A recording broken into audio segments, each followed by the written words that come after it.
Stephanie, there's been huge growth in technology companies expanding globally. Where have you seen the most activity and why?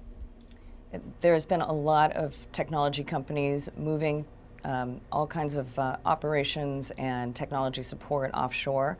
For us, the countries that we've seen them really gravitate to have been the UK, India, Singapore, and then certain parts of Eastern Europe have also been really big. They've focused on those countries because either they had a main base of operations there or because they're finding lower cost technology talent. Those countries have tended to be able to provide a pretty good base of workers that are trained in technology, and U.S. companies want to go and access that talent.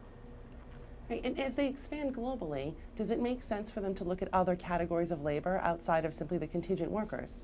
Absolutely. In fact, just in the last year, we've seen a big expansion in clients looking at their statement of work business that's in other countries. They've implemented statement of work programs where they're moving those programs into their MSP managed program, and they're looking to get those same benefits now globally. I think they have an even bigger challenge with the statement of work business outside of the U.S. because here in the U.S. they have more oversight. They have more I think more processes in place to manage the risk and better supplier management here in the U.S. In countries outside of the U.S., I think they have an even bigger challenge because they don't have that level of visibility. They don't often have standardized contracts. They don't have the ability to get a view into that spend and be able to really manage those deliverables to make sure they're getting that return on the investment they're making for those statements of work. It's a very big piece of the business for technology companies. They do a lot of statement of work types of contracts, and we're seeing that same thing in their countries outside the U.S., and I think they're feeling a lot of risk in that area. Well, and speaking of risk, I've heard a lot of talk about IP risk internationally for technology companies, but there are other risks associated with the MSP program. Has that been more of a driver than the usual concerns around the cost and the quality of the workers, or is it on par with what we see in the United States? I think initially IP risk was not a big driver, but it has become one.